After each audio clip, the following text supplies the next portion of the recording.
These are not aces, right? These are not aces. These are sixes. And there's a raise and a call and a fold. And the question is, I don't think this is a consideration of folding. Having a pair, some connectors, and an ace-high suit, I believe pretty much we can like always see a flop for one bet. Let's test that assertion. That's a hypothesis, right? That is a hypothesis that we will now semi-scientifically investigate. So we're going to look at MP versus under the gun. I'm going to look at double-suited deuces with an ace. And so that assertion is immediately proven false, right? That's why I looked here. We need two Broadway suited cards, right? So let's go back and say, well, what about in the big blinds? Maybe in the big blind that's true. So we'll go here and we'll look, say, big blind versus low jack. If we look at double suited deuces, like any suited ace, no, ace, 8, deuce, deuce suited also folds. So we need somewhat of a pair. So I'm going to say this is is this maybe a fold?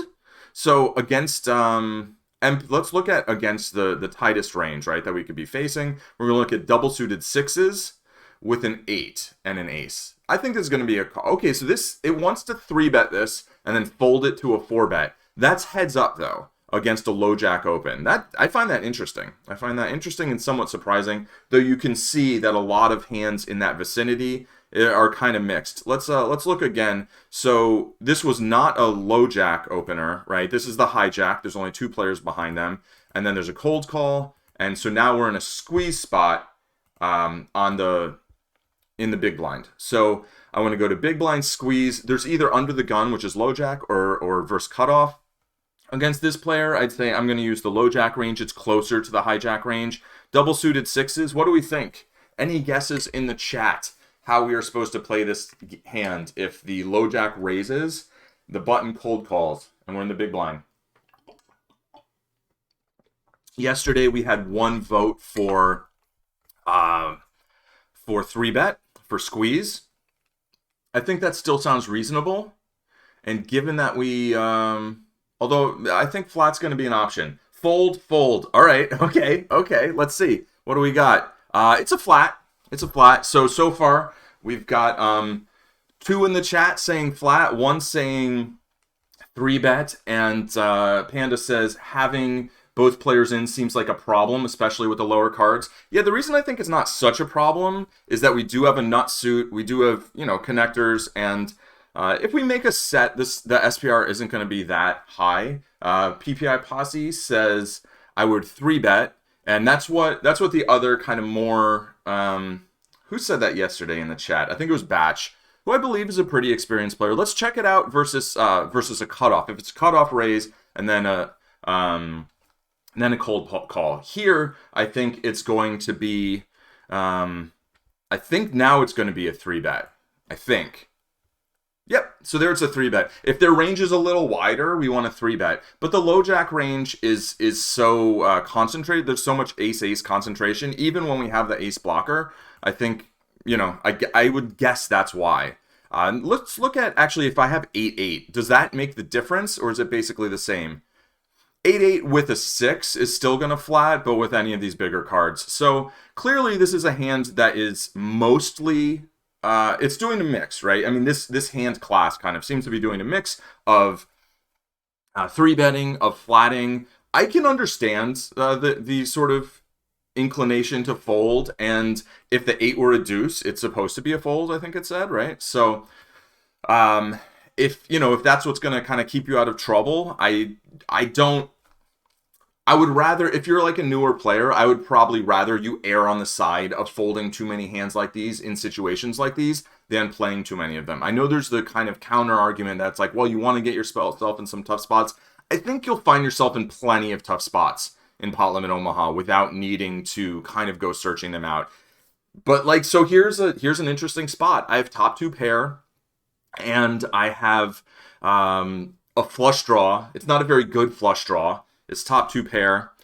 Let me know if you have any strong opinions on how we play this post flop. I could lead out, I guess. I mean, if I'm going to have a leading range, how much of a leading range am I going to have on a board like this when this player has all the ace-ace and I have close to none of the ace-ace, right? In a squeeze spot, I don't think I'm flatting here very much at all. So, you know, I don't know. I thought about leading, but I felt like I'm not going to lead this board very much. And if this player bets, maybe I check raise, or maybe I just call. And if a spade comes, maybe I get there. If an ace or an eight comes, I feel pretty comfortable. And I check, they bet, and then they call. And I have top two pair, and I have a flush draw. I'm trying to remember what I did. I think I timeout folded. That's my recollection. And I think I was planning to like flat here, but it's uncomfortable, right? Because it's like, well, ace ace is very possible, but I'm blocking ace ace. So top two feels very strong. The thing that's, gets back to kind of the quality of this hand itself is the sixes don't really, I don't have anywhere to improve that's going to be very like with confidence besides an ace or an eight. Really an ace. Like if an ace comes, I'm going to feel really good. But it's this player cold calling also, it's like, or calling, just calling. It's not really cold, but, flatting the bet. I did end up folding, which I'm pretty sure this was a timeout as I debated it for a long time. The sixes, yeah. So okay, we have six blockers. Yeah, so the sixes are blocking like straight draws. I am blocking flush draws, and I'm blocking, ace, ace, 8, 8. So that's good, but any card that comes on the turn that doesn't give me a boat is either going to put a flush out there, which, like, how do I feel if the spade hits? Three-way pot, not as good as if it were a heads-up pot, right? Drawing to an 8-high flush doesn't feel that great. Having top two pair feels like the main aspect of this hand that I want to concern myself with. But like a deuce, a 3, a 5, a 6, a 7, I'll put a straight on board, and a 9 or higher makes a bigger two pair possible. So anyway, I timeout folded. I don't really know what I should have done. I think I was going to call, but then I'm just going to be in this really uncomfortable position. I think check raising has some merit, right? As in, I'm going to be ahead of this player a fair amount, and since this player called, like maybe I'm going to kind of squeeze them with a check raise, so I can put some pressure on their ace XXX hands that have 3 overs to my that I can get them to fold some equity. Maybe I can get them to fold some like queen high flush draws or something. I don't know. I find this a very awkward hand. Let's see. This again could be a 3-bet. If you 3-bet pre-flop, you might have driven villain to fold, so now you're heads up. Yeah, that's true, right? I mean, one of the merits of 3-betting pre is when we flop equity, we flop more equity, and a lot of things that can beat us aren't going to beat us. Some better flush draws would have folded. Some better ace X that doesn't have two pair but has a lot of outs to top two could have folded. There's definitely merit to a 3-bet pre for sure. So you're 10%, 19% VPIP, so I would respect that raise. Yeah, at this table so far, I've definitely not played a whole lot of hands. And, it's interesting to see the button who cold called. Like, they've been fairly tight and passive. The other player has kind of standard-ish stats. I don't think I had any really strong reads on this player. The only thing is the button is playing a little shorter stack, which doesn't necessarily mean all that much, but it means that they don't come from a very specific school of thought, which is like always have as much as you can at the table, so you can stack people whenever possible, and maybe they don't want to play deep. This other player was like 25-0 over 74 hands. They had they limped earlier, so I marked them, but like over time, just looking at this table, this is like the worst ignition table I've ever been at. And I think I sat out the next orbit. Anyway, I timeout fold, and the turn's a 9, and this person now bets 19. They just flat, and then the river's a 9, and they jam and they call. And it would have been super gross, but so if I check raised, I'm confident that ace 9, king deuce folds, right? If I 3-bet pre, I'm not sure whether they call or fold. I think it could go either way, but if I 3-bet pre and then bet on the flop, they're going to fold the flop. So I definitely end up beating this person. The other person, it doesn't show it here, but they had 4-4. They flopped bottom set, flatted flop, flatted turn, and then called river. Really unlucky run out for them. I mean, they needed running boat to get there. So very odd hand.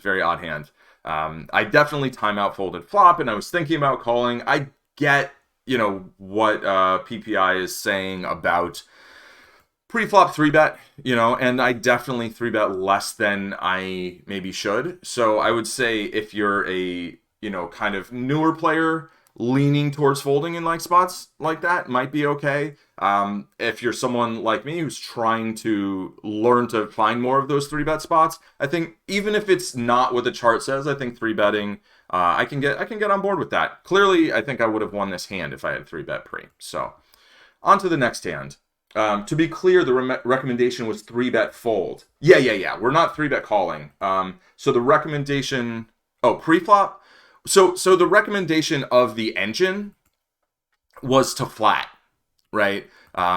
Versus the low jack range, 6-6 double suited with ace-8 is a flat. So these are all flats. Oddly, like ace-queen, 6-6 double suited is folding, which is like, what?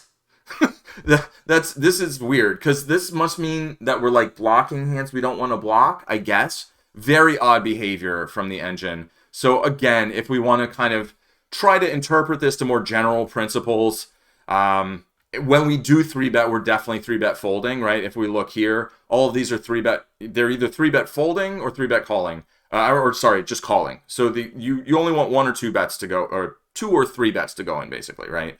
You don't want to only like 6-6, 5-5, 6-6, 4-4, 3-3. Those double pair connected ones are going to 3-bet and call a raise. Yeah. Yep. So then this one, I think I folded, but I was like, is this too tight? All right, let's vote. 8s in the hijack. The thing is, like, I'm suited to the 9, but I also have a bonus spade, which sucks. So I think the extra spade, I'm not sure how much it changed. Like, it might change it more than just being suited to the 8, right? Like, being suited to the 9 and having all these consecutive spades, it doesn't matter whether I'm suited to the 9 or the 8, because nobody can make the other one. But let's see, MP, 8s, single suited. I think this is probably a raise call. Okay, so it's not. It's just a fold.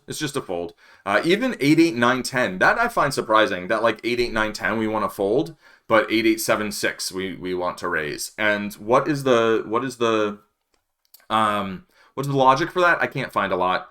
I think clearly this is in the vicinity of hands that we can play, so I don't think playing it would necessarily be that bad.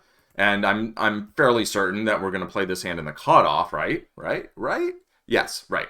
Whatever the suiting is, as long as it's single suited, we do play it in the cutoff. So, I didn't mark the other one, right? I didn't make a note. So 9, 8, 8, 7, single suited is fold in hijack, RFI in cutoff. I think it was RFI call. I'm certain. Okay, so that's good to know. Let's see.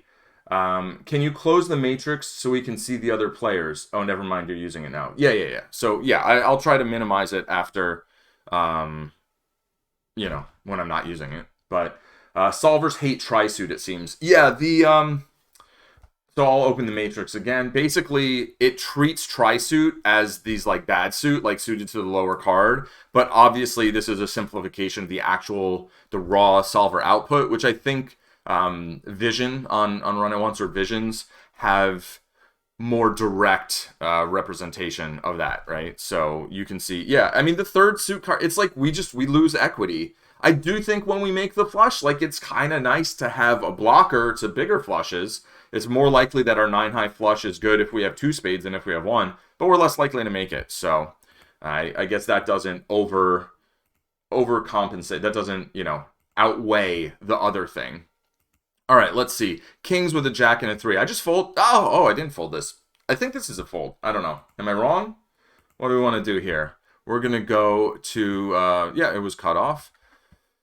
Naked rainbow kings. I mean, I have a jack.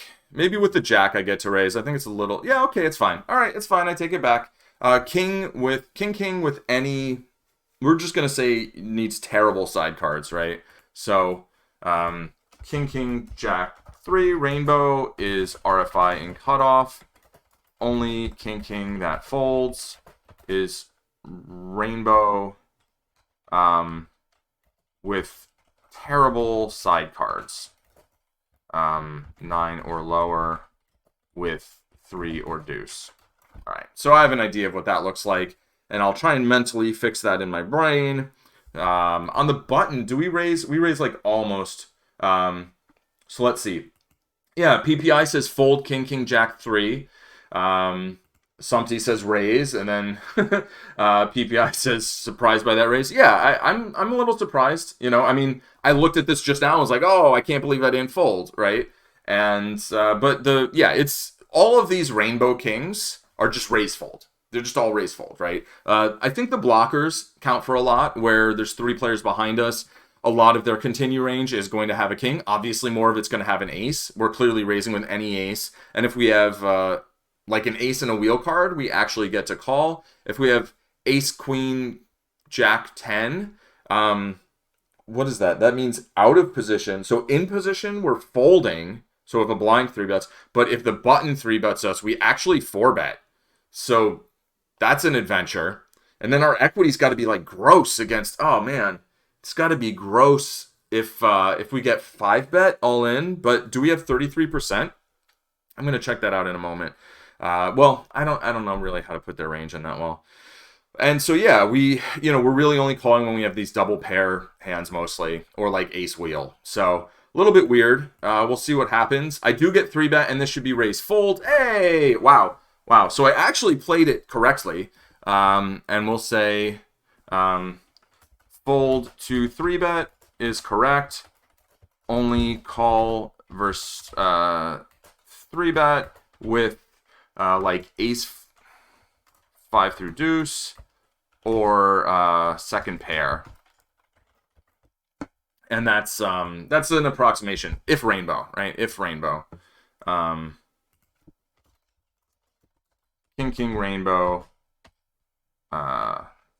This is where the king, king, rainbow should be. All right. Cool. All right. So this is surprising.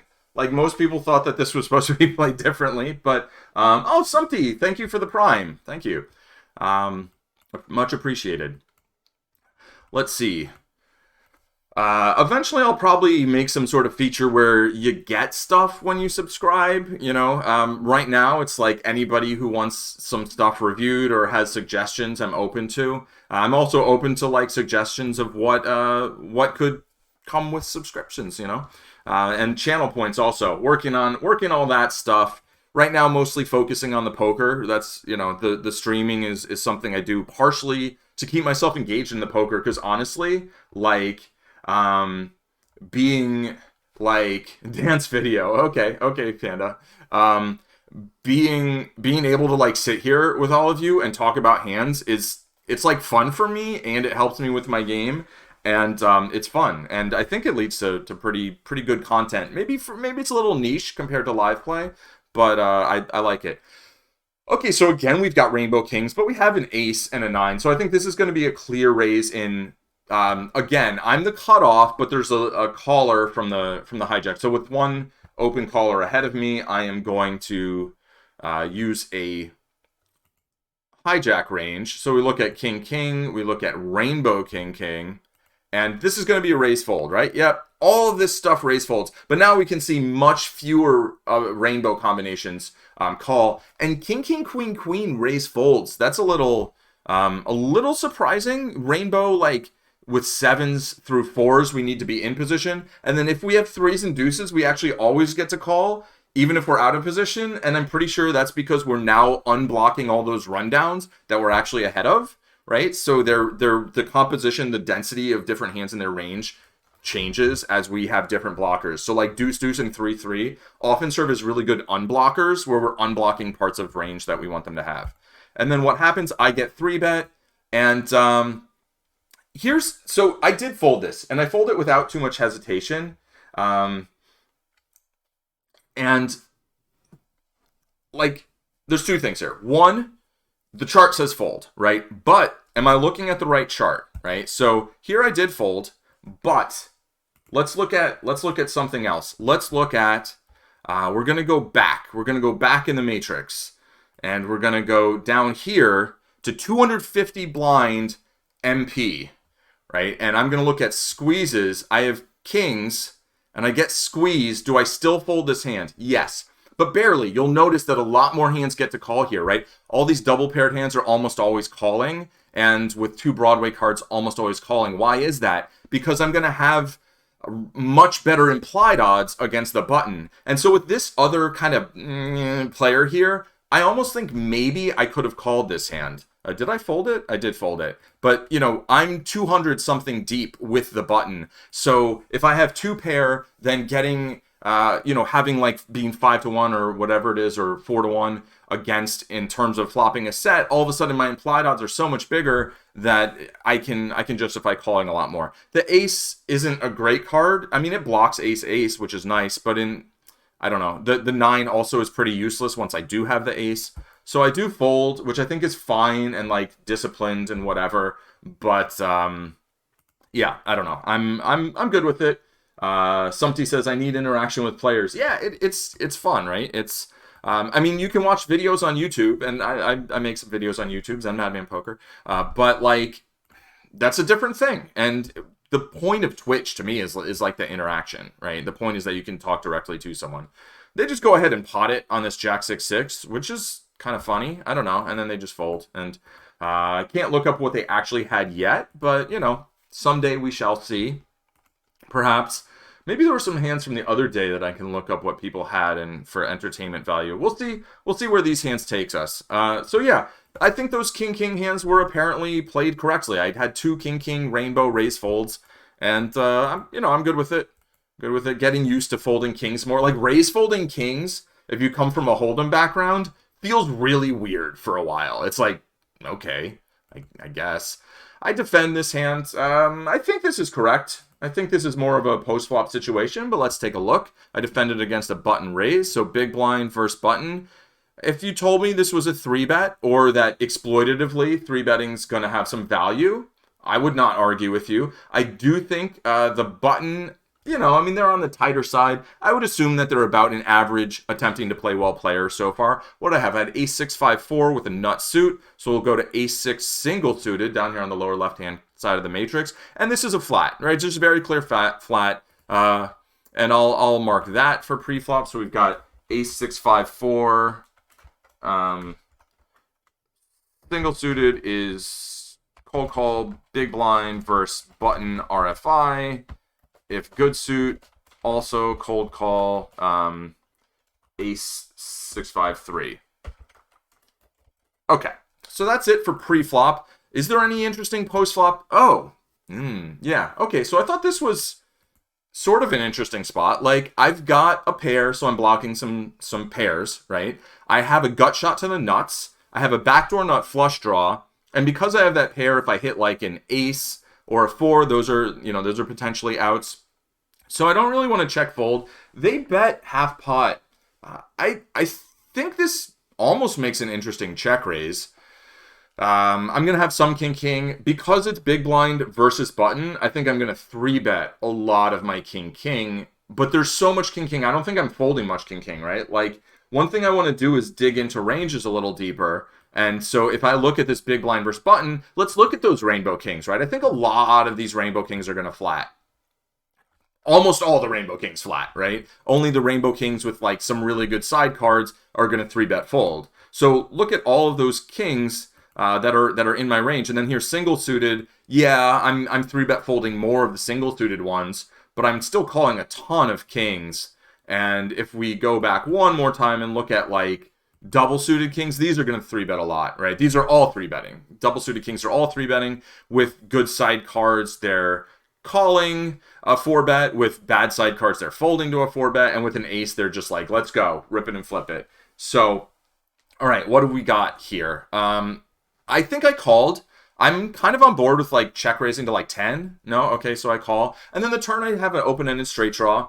And again, I check. And they check it back now. And oh, yeah, this hand. Okay. So here on the river, I think this is an interesting bluffing spot. Because what hands is my opponent likely to have? They can have some air balls. But a lot of their air balls will hit the 7 or hit the 10. Maybe even hit 10s and 7s. And those are hands potentially I could get to fold. So I think I identified this hand as like a good bluffing spot. And then I thought, is this a good bluffing combo, right? Because when we find a spot that's a good bluff, we can either just do it exploitatively and like, I don't care what my cards are. Or we can try and get our frequencies kind of ballpark by thinking like, well, which combos do I want to bet with here, right? And what would I want to bluff with? What do I want to block? Well, like blocking a 4 or a deuce seems like it has some value because it's a little less likely they're going to back into like a 2 pair, like 10-4, 7-4. I don't think they have a hand like King 4 here at this point. I think they bet turn again with that hand. So I think King 4, King 7, King 10 is maybe a concern. So maybe if I had a 10, I would like that. And I could get a naked king to fold or like queens or jacks. What do I want to unblock? I don't know. I probably don't really want the straight draw that much because I think they'll bet the straight draw and then check on the turn. However, I don't know how many hands I'm going to have that continue that don't have the straight draw. Like, what am I going to float with here that isn't like stuff like this? So, somebody says I would give up. I did give up. And I just feel like maybe exploitatively, I don't know whether this is the right combo. This is totally just like a solver question, right? In terms of like, what are the correct combos? What do we want to, I mean, we can ask, what do we want to block? What do we want to unblock? I do kind of like blocking the 4. I don't love blocking the straights. But yeah, so I ended up checking, and they checked it back. And they did have one pair. They had queens, and they had the deuce. I don't really know about their flop bet. I think, like in Hold'em, on a king high board, you don't want to bet queens a whole lot because they're just not vulnerable, really. In PLO, it might be very different. So I don't really want to do too much of kind of trying to port that concept over because I don't know how much it applies. It does seem like a little bit of a weird hand to bet. I mean, queens, are they betting for are they bluffing? Like, am I folding better? I don't think so. So I think their line is pretty kind of strange. It doesn't mean it's wrong, but I don't totally get it. They do have the deuce, so if they hit an ace, a queen, or a deuce, they're in pretty decent shape. They also have backdoor nut clubs, and they have backdoor nut straight, and I guess a 3 and a 5 would give them a straight as well. But like Broadway's, they're good backdoor straight. So I don't know. They ended up winning this. The only thing I didn't like about this hand was on the river. I was like, I feel like this is a good bluffing spot, and then I didn't do it.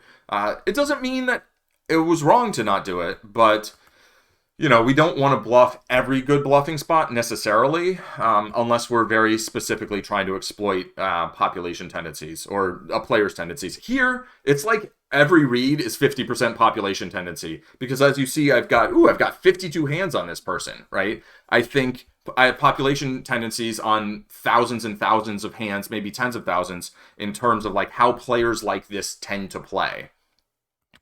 So I raise this combo. I don't think that's controversial. I get 3-bet. And the question is, can I call a 3-bet or not? I'm kind of deep.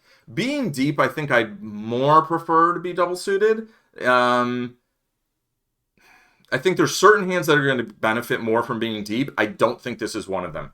Let's check it out. First, let's look at this just in terms of 100 blind stacks, right? We're going to look at, I'm the cutoff, and I got 3-bet by the button, and I have ace, king. Can I move this to a place where it doesn't cover up my hand? Can you still see it? Yes? Cool. All right. Somebody says, my guess is call. Okay. So first, to be clear, I'm looking up 100 blind stacks, which is not what we are. This is ace, king. Being suited to the ace is very good. So here, 8-6, if we get 3-bet by somebody out by one of the blinds, so we're in position, it wants us to call. Because we got 3-bet by the button, it wants us to fold. So let's keep this. You know what? I'm going to do this. We're going to do a side-by-side comparison. This is going to be fun. I haven't actually really been doing this, but we're going to try it. Okay, let's see. Does this all fit right? Yeah, well enough. Okay, so now we're going to go down here, and we're going to go to 250 blind stacks. And we're going to look at the same thing. I was the cutoff, right? We're cut off 250 deep. And now ace-king combos.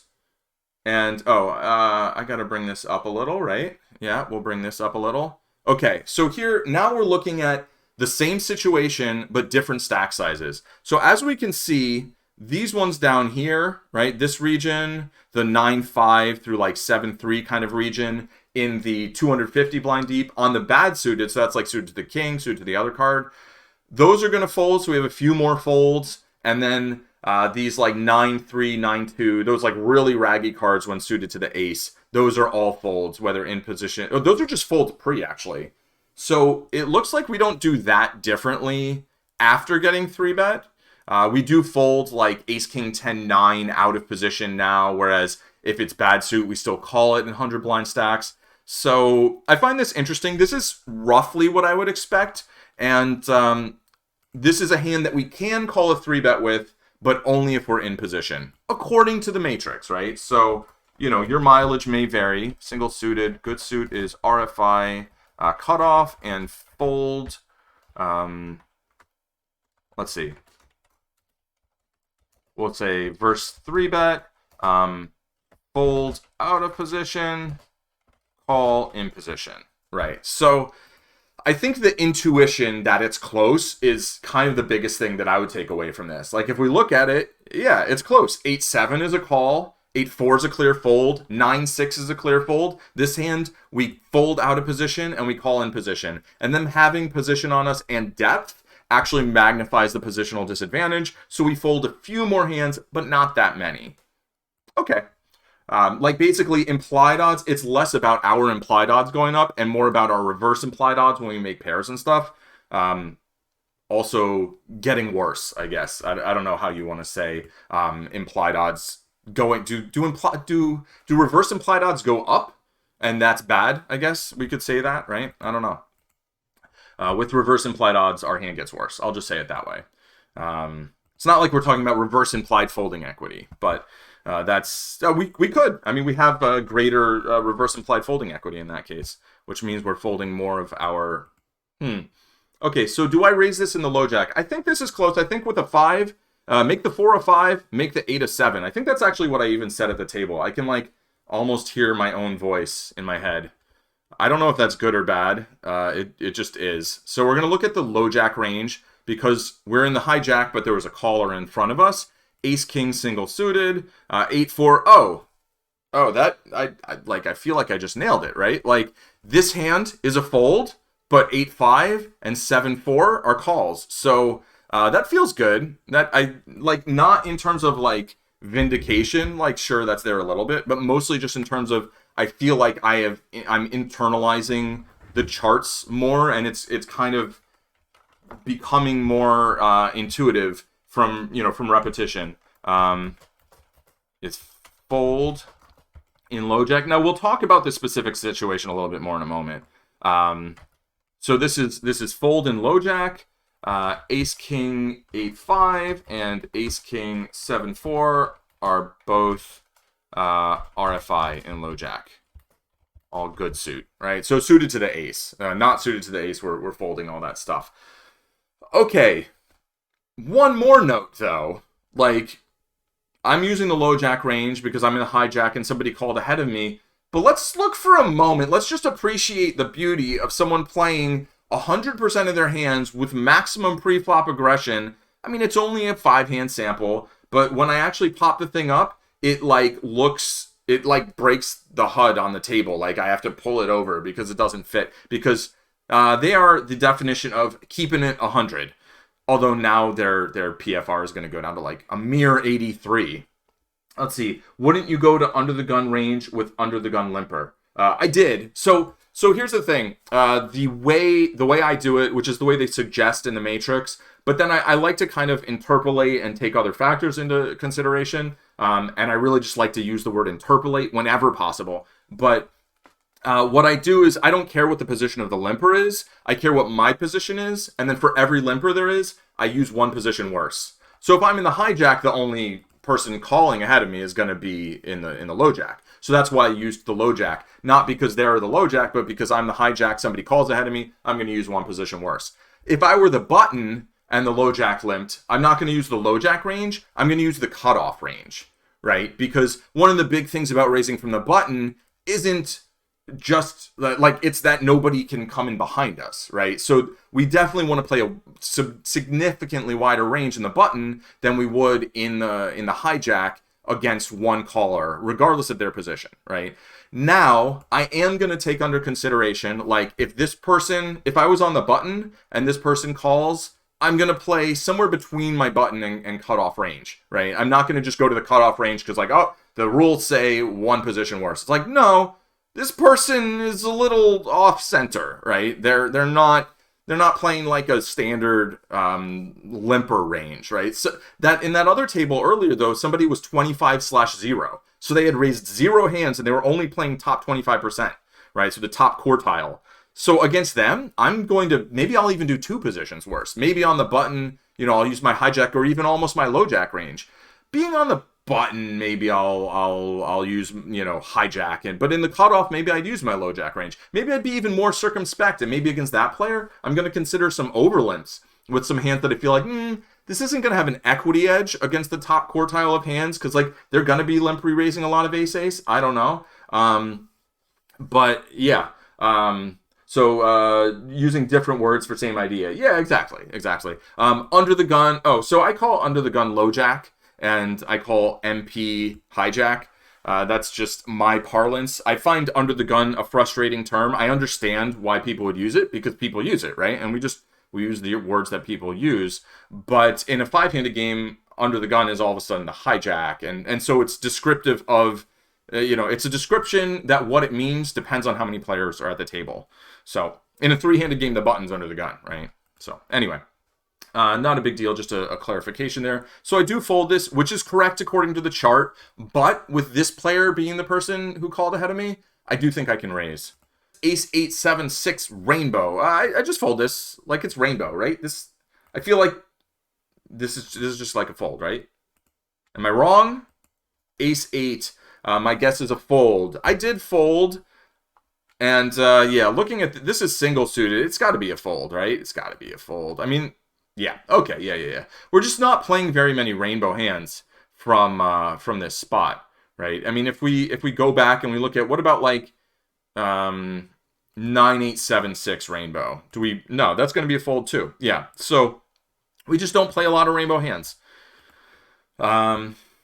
All right, we'll test one more just to dig a little deeper, depth before breadth. We'll just look at the same hand. I don't even remember what I had. I had ace 8, right? And we'll look at this rainbow from the button. I'm going to say I raise this from the button. Yes, raise fold from button. Tons of rainbow hands are raise folds. I mean, hands that are, I think I looked up the wrong one. Did I look at the wrong one? I looked at the right one. That's fine. Ace 8 7 6 rainbow is fold from cutoff. RFI fold from button. Boom, done. Okay. All right. Jack 8 7 6 with a suited jack. What have we got? This I raised from the button. This doesn't feel super controversial. I don't know. It feels like it's probably on the lower end of my, and I think I'm probably raise folding it. Jack 8 single suited. No, this is going to be raise fold. No. Ooh, this is just a fold. Yeah, okay. So Jack 9 8 7 is going to be a raise. Yeah. Yep. Okay. So basically we need 4 cards to a straight with these kind of rundowns here. So Jack 8 7 6 single suited is, let me just verify that I was looking at that right. I was, right? Jack 8 single suited. Am I looking at the wrong? Yeah, no, that's just a fold. It's just a fold. Is open fold from button. Jack 9 7 8 7 single suited, good suit or bad suit is RFI call, right? Was it RFI call? Let's just look that one up again because I like to learn things. Or was it a? It's going to be a call because it's got that nice rundown stuff. So yeah, I do open about 50% on the button. I hew very close to the PLO Matrix's recommendations, as I do this basically every day, not always on stream, but yeah, it feels like it would be a tight fold, right? Because we've got that 3-card connection. I wonder, like King 8 7 6. I'm gonna look that up, and I think that's gonna be a raise. That's my prediction. Let's see, King 8 7 6 single suited. Yes, raise first in. Even King 8 7 5, King 8 6 5. Those are better. It's really just that this Jack high suit gives us substantially less value in terms of equity, but also I think in terms of playability than like a King high. So I will add this, like King 8 7 6 single suited is RFI from button, RFI call from button. The interesting thing though is that even the bad suit was doing it, right? Yeah, so it didn't even need. So it's not really all about the suit. It's about the king. So that's like really, really Monker. But like yeah, apparently really. So okay, let's see what. Oh, maybe there was some post flop in that hand. What happened? What happened here? Yeah. Okay. Okay. So I'm supposed to fold this pre, and I was like, well, I would fold this to a real three bet, but I'm not folding for $2.50. I'm anything that I'm opening, I'm going to defend against this comical thing. Oh, this hand. Oh, this was so gross. And then they check, and I'm like, and somewhere in my brain, I'm like, they just like they have ace ace here, right? They're just like I flopped a set. Like they min re-raised pre, and then they're like, check. And I'm like, okay, I'll bet half pot. Nothing to see here. No. And like, yeah, I don't like this. I don't like it. I mean, my hand has some value, right? I have middle pair. I have an open-ended straight draw. I have a backdoor flush draw. It's a jack high. With the ace on board though, the ace on board means if I backdoor the jack high flush, it's going to be a little stronger than without the ace on board. So there's some things I can make. I've got 8 outs to the nuts, so getting a free card seems delightful. I don't have a wrap. I don't have a strong made hand, and if they have something like top set, I really just have those 8 outs. If we look to the stack to pot ratio, it's pretty deep. So if they have I was thinking, well, maybe they have a hand like kings and queens. I can just get them to fold it now. Like I could probably get them to fold it later. I think like if I check and then the turn's a brick and then they check again, like I can start betting, putting pressure on. Also, I'll definitely get to realize my equity, but instead I bet and they just they straight pot check raise. So I think I folded here. Like I've got 8 outs to the nuts, which is nice, and I've got the backdoor. I'm really only blocking like top 2 pair, middle set. I just think they have top set here like way often. And am I gonna get a stack though? If I get there, if I turn a 9 or a 4, and what else can I turn? I can turn a spade and pick up equity and continue. If I turn a 7, it's going to be very uncomfortable. Like, I don't even know what I'm supposed to do there. If a 10 comes, that doesn't give me a better straight draw, really. Like, then a 9 still makes me, now it makes me the nut straight again. But, like, that's not a big deal. Basically, I have an open-ended straight here, draw here. And they check raise potted it. So I'm getting 2-1. I'm only going to get there, like, on the next card, like, what, like 20%-ish. So,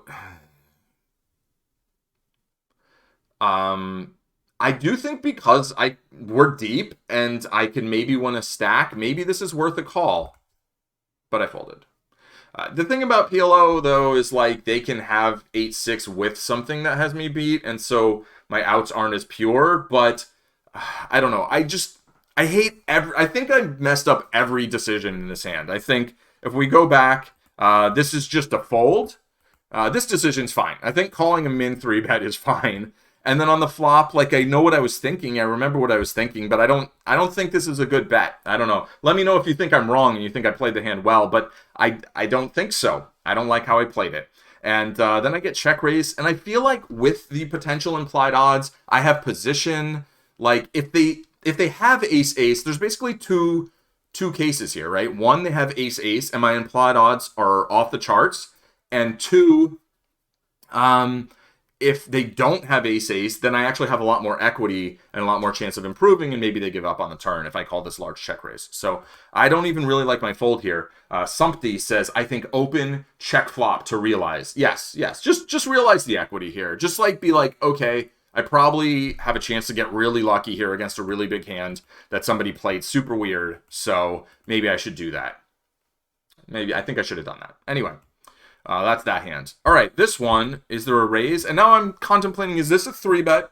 Is this a fold? Against, like, if this 40/6 player was in the big blind, I think we can contemplate even flatting some hands like this. But mostly, this is going to be 3-bet or fold spot. Single-suited hands, I don't think we play a whole lot of in the small blind versus big blind. Let's see, 7 becomes gross. Yeah, on that last hand, exactly. If I turn trips, it's just like, Did I even want trips? And am I now drawing at a 1-outer to make quads? Like, maybe. All right, so this is small blind versus big blind. Do we have any votes? Small blind versus button. I'll say the actual situation. I have ace jack single suited with a 10-3. I feel like all the options feel somewhat reasonable. Double suited, I think pretty clear. Okay, so Sumpty says I would call this in the small blind. Interesting. Yeah, it just wants to fold. It's only 3-betting or folding this sort of hand class, ace jack single suited. It needs better. The 10-5 is apparently good enough. And if we go to big blind, double suited rather, I think we're going to see a lot more action, a lot of 3-bet calls. Yeah, so this hand double suited is 3-bet call. This hand single suited is fold. So let's see. Ace jack 10-3. Single suited is RFI. Is fold. What am I saying? Is fold. Small blind versus button RFI. Double suited is 3-bet. Oh, it's 3-bet fold? Was it 3-bet fold? Oh, come on. No. Stop it. Bad computer. Okay, here we go. Yeah, it was 3-bet call. 3-bet call. Like, look at these sixes. This is so weird. I see this so much, right? We've got this ace jack 10-6 is a 3-bet fold. 9-6, 8-6, 7-6. But with any of the wheel cards or the other cards that actually connect with the jack or whatever, those are 3-bet calls. So it really hates this 6. This is a thing. This is a thing that shows up across a lot of things where jack 10-6 or jack x6 between the jack and the 6, it hates, especially with an ace. So just if you learn nothing else from today, learn this. But it's a weird little thing. But so I did make the correct fold. I think I don't really like calling in, with these, the big blind and small blind being just kind of like tight, tags. We all have the same stats. We're all rocking the same stats. And then this player's like, you can have a little bit of my money, but not too much. So I folded. And double suited, we do want a 3-bet that hand. Okay. I think, how many more do we have? We got a few more. Wow. Okay, I'm not really powering through these. This is going to be a raise, yeah? And then I get 3-bet, and then they fold. And the question, is this a call or a fold? I'm not sure. I think I fold. Did I fold or did I call? I don't know. I don't remember what I did. We'll just, we'll take a look. I'm going to consider, so I was using basically a hijack range, right? Or MP range, because somebody calls ahead of me. And we will then look at, we have 1 vote for fold. I think I'm with you, but with the king high suit, maybe we call. Okay, so yeah, with the king high suit in position, that's the only way we call this. Oh, no, 6-4 we just call. We just call 6-4. But here's the funny thing. 10-8 we fold, right? 8-6 we fold out of position, we call in position. Like, this is this kind of wonky whatever where I think the 6-4 unblocks like ace, queen, queen, jack, jack, 10-10, that kind of stuff. And so they have more hands we want them to have. I did fold. So this is technically a call. Let's see. Single suited is RFI call from hijack if good suit and or IP. King, king, 6-4, bad suit is fold out of, fold to 3-bet out of position. Okay, so that's something. That's something that we can learn from. So I could have taken a flop here, but, yeah, I don't know. Let's look at the stacks for a moment. I didn't consider that. We're only slightly deeper than default, so I would use the 100 blind stacks, and I think that's, I don't hate it. A lot of similar hands fold. I think the takeaway here is we do want to think about pre-flop as well. We want to think about, what am I unblocking, right? Not just like, oh, I have ace, king, king. This is a good 3-bet or 4-bet hand or whatever because I'm blocking ace, ace. Like king, king, deuce, deuce, king, king, 3-3. These hands, it likes these hands, right? These are all of the double pair hands it likes in this spot. But these hands with these low cards are unblocking all of the like ace, queen, queen, ace, jack, jack, that stuff. That's like, we want them to have that because then we're ahead. You know, that's part of it, right? Our equity is going to be good against those hands. So yeah. Okay.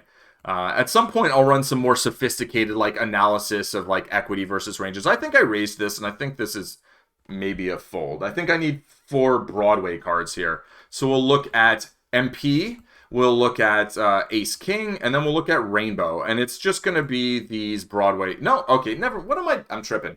I am totally tripping. This is a clear raise. It's a clear raise fold.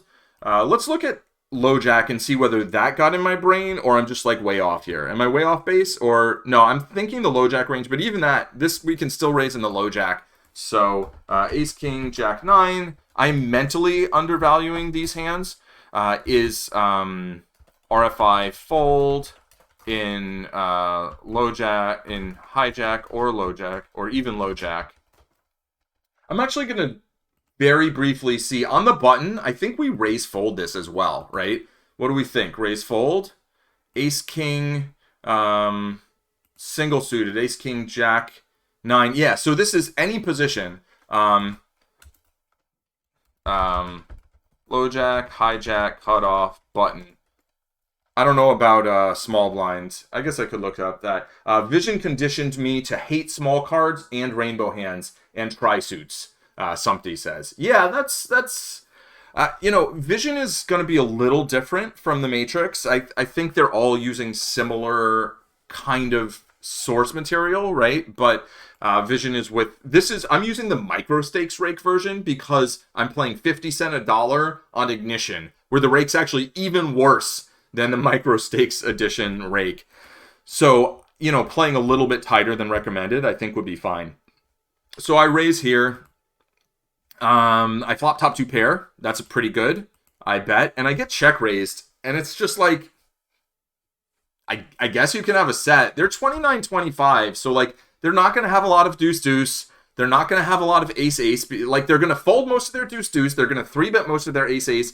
And like, they can have 9-9. But I have a 9. I have an ace. I don't have a lot to improve to. That's what kind of sucks here. But like, I just feel like my hand's like, it's pretty good. I mean, it's hard for them to have better right now.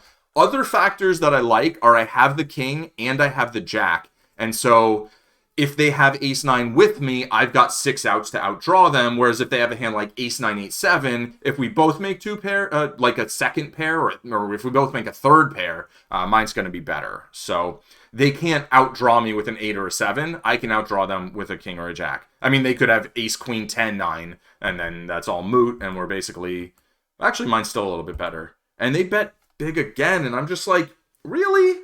Like, I hope I called this. Yeah, because it's just like, what are you doing? Like, what do you have? And now they check, and I just jammed it. And I do think this river bet merits a little bit of consideration.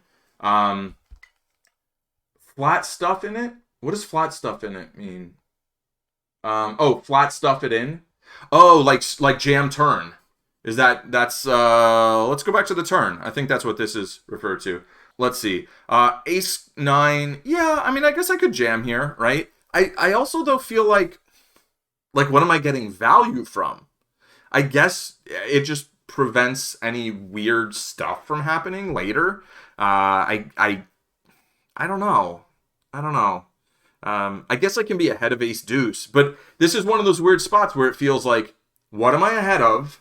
But also, what am I losing to? Like, I feel like we're chopping here a lot. But then the river's an ace, which is the only card that would give me the nuts, or, you know, the ace of clubs. And they check. And, like, should I try and squeeze value out of 9-9 or deuce-deuce if they happen to have it, or ace-deuce? Should I jam and try and get max value from 9-9 or deuce-deuce or ace-deuce? Or, you know, I don't know. I just jammed because I was like, let's just go. Call flop blast turn is somebody's position, get value from ace deuce. Okay. I feel like, don't they just do they call it off with ace deuce there? I don't know. I'm open to that. And they folded. At some point I'll look this up and see what they had, just kind of out of curiosity, but also like, what are people check raising flop bombing turn.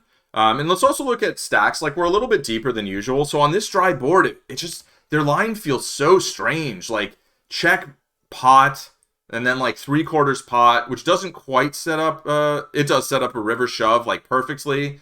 And then I jam, and like, are they just making a disciplined fold with like a set that made an underfull? I don't know. Very, very weird line. So maybe just a bluff. Maybe they were just bluffing. Maybe they're just like, I don't think they have it this one time. I'm gonna make them fold this one time, Johnny Chan. But yeah, I don't know. All right, Ace 7 Jack Jack. Let's do this one more, and then we'll call it a day. I've gotta take my mom shopping, and maybe my wife as well. We'll see. She's had you know what? Okay, you don't need to know my life story. That's for just chatting. We'll do a just chatting stream sometime. Here, we're here for the hands. There's a raise. There's a call. There's a 3-bet. Okay, what do we think of this 3-bet? It seems pretty clear to me. The 7's not a great card, but like Ace Jack Jack with a suited ace feels like kind of what we want him to be doing. The only really weaker player, or the only pre-flop clearly weaker player at the table, has folded, so I'm not like really trying to like get more people into the pot. This is the sort of like, if I can take it down pre, like thumbs up. Somebody says I would call. I think there's some spots where having the ace high suit we actually call more, and if we have this with the ace but without the ace high suit, we raise fold. So that's definitely a distinct possibility. Let's see what the Matrix wants to do. It's also possible Visions, if that's what you train with, does something a little different. We're going to look at button versus MP. Jack Jack single suited. What do we want to do with ace 7?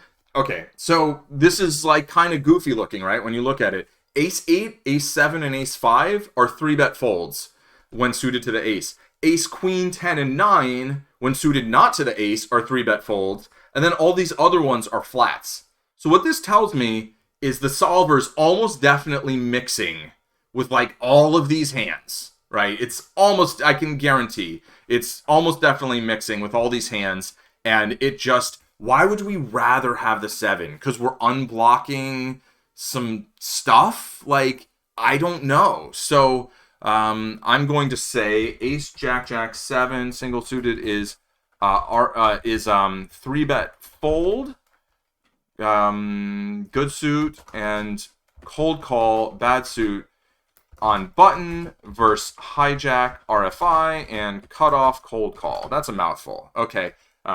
Surrounding hands are mix of 3-bet fold and cold call, so either is probably fine, right? So I did choose to take the 3-bet here, partially because I think I don't 3-bet enough, and so I kind of want to, in spots where I'm like, this could go either way, I have like a personal bias towards flatting and seeing flops, and I think trying to go the other way on it, being like, on these ones where I'm not sure and I feel like it could go either way, I want to try doing more 3-bets so I get involved in some more 3-bet pots. And so I just feel more comfortable taking that choice and then kind of bring it back and try to just continually recalibrate that, right? So here we can look at this and be like, yeah, this is probably fine either way. Somebody says nothing for multi-way pots, but I think Vision would call, don't know though. Vision doesn't have anything for multi-way pots. I think multi-way pots they're definitely different, right? If we... we're gonna A/B test it again on this. This is gonna be the last hand, but we're gonna A/B test it. Okay, I've got on the left. I have button. Oh, I'm looking at the wrong thing. Wow. Okay, this is gonna be interesting. I have button versus MP, Jack Jack single suited. That's not what I wanted to look up. I wanted to look at button squeeze versus MP, which doesn't exist. There's button squeeze versus under the gun. So we'll look at that. This might be a flat. We might now be flatting. We are flatting. Interesting. So against under the gun with the caller, we're flatting. We're actually folding with ace 6. So that's a call back to that Jack 6 it does not like. There's no connectivity there, right? With the 6 or with the Jack or the ace. But now if we go over here and instead of button versus MP, we look at button versus low Jack. So we're kind of looking at the same thing on both. Here it also flats. All right, so I'm glad I dug a little deeper, and it looks like against the under the gun range, it really wants to flat stuff like this. It's still, we will see that in the squeeze, it is flatting more of these over here, and it's three bet folding a little bit more if we're heads up. That's kind of interesting. And this is incorrect. I want to change this. We're just going to say here, okay, but then we'll say in squeeze spot versus low jack RFI, we flat this combo as we do heads up versus low jack RFI. Okay, so that's good to know. Moving on. Let's see, is there post flop? There is. There's this. Oh, this hand. Okay.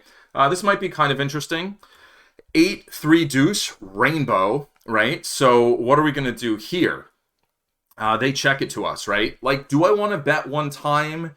I can, if we look at the stack to pot ratio, it's less than 3-1, right? A little less than 3-1, almost 3-1. I have an overpair. I have backdoor nut spades. I have a backdoor straight, not to the nuts. And that's it. What am I blocking? Aces? Like, they don't really have aces, so what? I'm blocking rundowns that might hit the 8, right? My Jack 7 are blocking hands like Jack 10-9-8, 10-9-8-7, stuff like that, right? So I think there's some value there in terms of getting more folds. What would I do if I had ace on this flop? Would I just go ahead and bet it and just like pot and pray, or just like, you know, bet it and then jam turn sometimes? Would I check back sometimes? I don't know. Probably a mix of those things depending on what my side cards were. So I check it back. I don't know how I feel about that. The turns of 4, and then this gets really, I don't know, this gets interesting. What is up, Spokel? We're doing a review session, pure review session, 1 hour. What would you do here? So I've checked back flop. I don't know. Bet flop, check flop. I don't know. Now they bet 21. And it's like, this is clearly, it's a good bet size for setting up, you know, river jams. It's going to be a comfortable river jam, slightly less than pot. I am blocking ace 5. A jack might be good. I would really like to have a 5, but of course, if I had a 5 with a nut flush draw, Polka Tuck says pot flop. Okay, pot flop, get it in.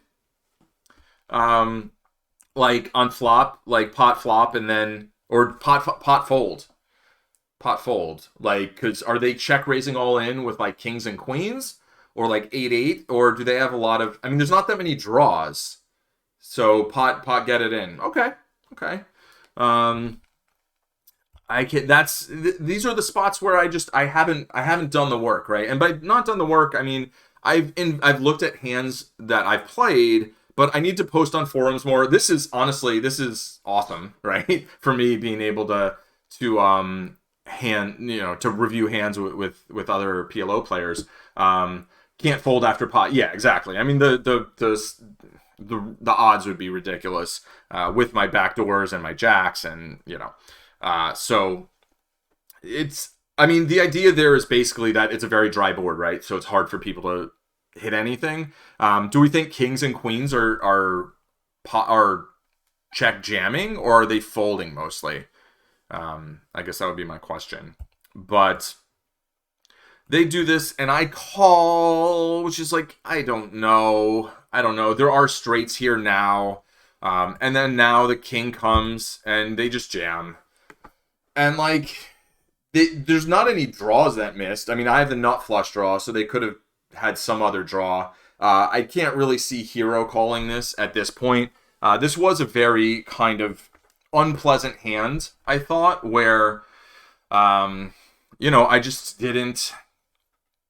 I don't know. I guess pot get it in on the flop. This was a squeeze spot pre, but because it was a squeeze, this SPR was really low, right? It was less than 3-1. So I can get on board with pot jam or pot get it in on the flop, especially and if they call, then on this turn, I guess I just rip it. I don't know. And I folded river, so. Yeah, that there is my shame. Let's see. Somty says aces would bet flop. I feel with this line, he might start to think his king king and queen queen are good for a button squeeze range. Yeah, yeah. I think we get jammed on with kings and queens sometimes. I think some players fold kings and queens sometimes, like especially if they just have nothing to go with any of this. They should have a lot of double suited kings. I think when they flat. So when they call our three bet, so they're gonna have like a double back door sometimes, and those ones I think are the most likely to jam probably. I don't know. Anyway, that's it for this session review stream. Thanks to everybody for joining and chatting and giving all your thoughts. I really appreciate the advice and the conversation. I think talking about hands is one of the most fun and effective ways of getting better. Obviously, sometimes grinding solver output and doing all sorts of other kinds of study and watching videos is also very, very useful. But I do think conversations can be awesome. So thank you everyone for that.